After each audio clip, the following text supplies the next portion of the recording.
मित्रों नमस्कार। Current affairs की शुरुआत करते हैं। ऑपरेशन गंगा रूस और यूक्रेन के युद्ध में यूक्रेन में फंसे भारतीयों विशेषकर छात्रों को निकालने का एक प्रयास है। 27 फरवरी से यह अभियान शुरू हुआ है। पोलैंड, हंगरी और स्लोवाक सीमा से उन छात्रों को लाया जाएगा। भारत सरकार का एक बहुत बड़ा अभियान यह है जिसमें एक सरकार अपने नागरिकों के प्रति अपनी प्रतिबद्धता दर्शाती है। यहाँ ज्योतिरादित्य सिंधिया, किरण रिजिजू, हरदीप पुरी और जनरल वीके सिंह को मुख्य रूप से भारत ने तैनात किया है। इमराती मेडागास्कर में आया उष्णकटिबंधीय चक्रवात है।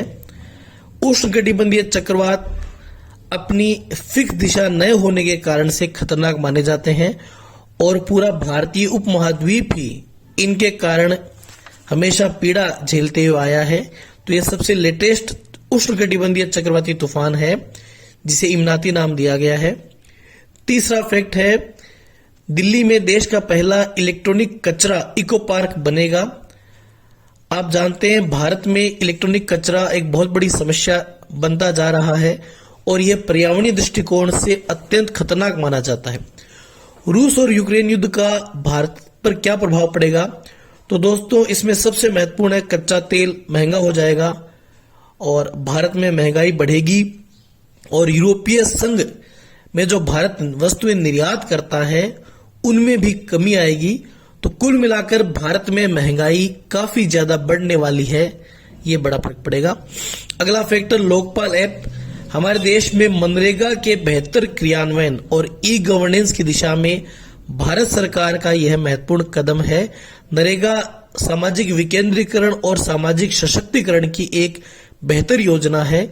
इसमें ईमानदारी से शिकायतों की ट्रैकिंग हो, उनका निवारण हो और काम की रिपोर्ट अपलोडिंग सही ढंग से हो। इसीलिए लोकपाल ऐप को लॉन्च किया गया है।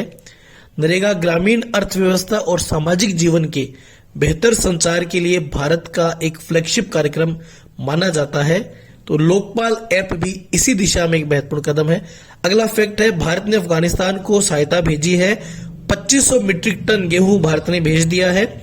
कुल 50,000 मीट्रिक टन भारत अफगानिस्तान को गेहूं की सहायता देगा। तालिबान के कब्जे के बाद से अफगानिस्तान में हालात लगातार बिगड़ते जा रहे हैं। तो भारत सरकार ने अफगानिस्तान की मदद हमेशा की तरह इस बार भी बड़े पैमाने पर करने का फैसला लिया है।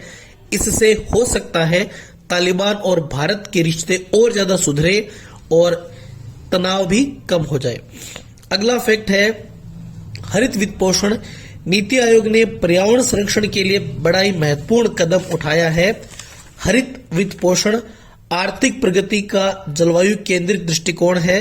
इलेक्ट्रॉनिक वाहनों पर कम ब्याज दर, जिससे भारत में सस्टेनेबल डेवलपमेंट जैसी गतिविधियां बढ़े और पर्यावरण के अनुसार उत्पादन प्रक्रिया बेहतर हो सके। यह भारत सरकार की योजना है। नीति आयोग को योजना आयोग के स्थान पर लाया गया है। आप सब जानते हैं national institution for transforming commission इस दिशा में कार्यरत है। कोआला इन दिनों काफी ज्यादा चर्चा में एक जीव है मित्रों। यह ऑस्ट्रेलिया का जीव है और यह पांडा प्रजाति का जीव माना जाता है और यह लगातार कम होती संख्या के कारण से चर्चा में था। आप देखिए बड़ा ही खूबसूरत जीव है।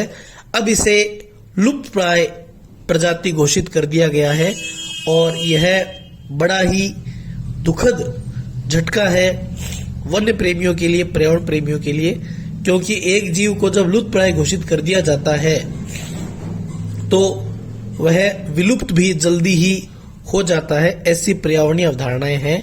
तो देखते हैं इस मामले में क्या हो सकता है। अगला फैक्ट भारतीय संदर्भ में है। भारत का असम में स्थित काजीरंगा अभ्यारण्य काफी ज्यादा कार्बन उत्सर्जन के कारण से चर्चा में है। यानी जितनी कार्बन यह सोखता है उससे ज्यादा उत्सर्जित कर रहा है। इसके पीछे कारण वैज्ञानिक यह मानते हैं कि यहाँ के जंगल विशेष है और यहाँ बैक्टीरिया पाए जाते हैं जो CO2 का उत्सर्जन बड़े पैमाने पर करते हैं। यह एक सींग वाले गेंडे के लिए पूरे विश्व में विख्यात अभ्यारण्य है। इसी दिशा में यह काफी चर्चित है और अब इस नई पर्यावरणीय समस्या के कारण से यह चर्चा में है, अत्यधिक कार्बन उत्सर्जन के कारण। और यहाँ शेर भी पाए जाते हैं और गेंडे भी। और अंतिम करंट अफेयर है, भारत में लुप्त हो गया जीव चीता, जो कि बिल्ली प्रजाति का महत्वपूर्ण जीव माना जाता है, उसे अफ्रीकी देशों जिसमें नामीबिया, साउथ अफ्रीका शामिल है, वहां से लाकर फिर से बसाया जाएगा। मध्य प्रदेश और राजस्थान के वन्य जीव संरक्षित क्षेत्रों में चीते को लाकर बसाने की भारत सरकार की योजना है। इससे जैव विविधता को न केवल मजबूती मिलेगी, बल्कि पर्यावरण संरक्षण और पर्यावरण जागरूकता की दिशा में भी यह कदम माना जा रहा है। लंबे समय से भारत सरकार की योजना थी चीते को लाकर बसाने की, जो अब जल्दी ही फलीभूत हो सकती है, ऐसी उम्मीद है। Thank you very much.